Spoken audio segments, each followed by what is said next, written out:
नमस्कार, आप देख रहे हैं द हिंद 24 न्यूज और मैं हूं आपके साथ साक्षी निर्वाण। आइए नजर डालते हैं आज की कुछ खास खबरों पर। पांडुआ ब्लॉक के इटाचना चक्र स्थित 5 पाड़ा प्राथमिक विद्यालय में बिना सरकारी मदद अत्याधुनिक स्मार्ट क्लासरूम शुरू हुआ। इसका उद्घाटन स्कूल इंस्पेक्टर संतू फौजदार ने किया। प्रधान शिक्षक जयंत गुप्ता ने बताया कि राजस्थान की एक संस्था ने स्मार्ट टीवी और वाटर प्यूरिफायर देकर सहयोग किया। उद्घाटन पर बच्चों ने सांस्कृतिक कार्यक्रम प्रस्तुत किया। स्थानीय लोगों ने कहा, यह साबित करता है कि इच्छा शक्ति से बिना सरकारी सहयोग भी स्कूलों को आधुनिक बनाया जा सकता है। आज के অনুষ্ঠানটার মূল উদ্দেশ্য হচ্ছে আমাদের পাঁচপাড়া প্রাইমারি বিদ্যালয়ে স্মার্ট ক্লাস উদ্বোধন। স্মার্ট ক্লাস বিষয়টা হয়তো অনেক স্কুলে এখনো পরিচিত নয়। পান্ডুয়া ব্লকে এই নিয়ে দুটো এবং সারা হুগলি জেলায় বোধহয় দ্বিতীয় আমাদের স্কুল যে স্কুলে স্মার্ট ক্লাস চালু হলো প্রাথমিক বিদ্যালয়ের ক্ষেত্রে। এই প্রাথমিক বিদ্যালয়ে অনেক সমস্যা থাকে, অনেক কিছু জটিলতা থাকে, তার মধ্যে থেকেও আমরা প্রচেষ্টা চালিয়ে যাচ্ছি যে স্কুলটাকে আরও উন্নত করার।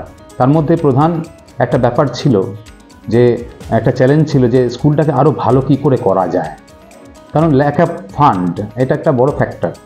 সে জায়গায় দাঁড়িয়ে রাজস্থানের একটি স্বেচ্ছাসেবী সংস্থা আমাদের কাছে এগিয়ে এসছেন। তারা আমাদের একটা ওয়াটার পিউরিফায়ার এবং তার সঙ্গে সঙ্গে একটা স্মার্ট টিভি প্রদান করেছেন। আজকে তার শুভ উদ্বোধন হলো। শুভ উদ্বোধন করলেন আমাদের মাননীয় এসআই সন্তু ফৌজদার মহাশয়। উনি তার উপযোগিতাও আমাদের বুঝিয়েছেন এবং আমরা সেই পথেই চলার চেষ্টা করছি। আমরা চেষ্টা করছি যে আধুনিক একদম ডিজিটাল পড়াশুনো যেন আমাদের স্কুলের বাচ্চারা, এই প্রত্যন্ত গ্রামের বাচ্চারা পায় এবং তার পরিষেবাটা আমরা দেওয়ার জন্য আমরা ব্রডব্যান্ডের ব্যবস্থা করেছি। এবং খুব ভালো উদ্যোগ, যেহেতু স্মার্ট ক্লাস এখনো পর্যন্ত খুব বেশি স্কুলে হয়নি, এই স্কুলে হয়েছে এবং স্মার্ট ক্লাসের প্রয়োজনীয়তা রয়েছে। বর্তমানে এখন আস্তে আস্তে বাংলা শিক্ষা পোর্টালে বিভিন্ন প্রাথমিক বিদ্যালয়ের সংক্রান্ত বিভিন্ন সাবজেক্ট ওরিয়েন্টেড অনেক কিছু বিষয় উঠে আসছে, যেগুলো বাচ্চাদের কাছে উপস্থাপনার জন্য কিন্তু এরকম একটি বড় স্ক্রিনের প্রয়োজন। যেটা স্মার্ট ক্লাস চালু হলো, কি বলবেন?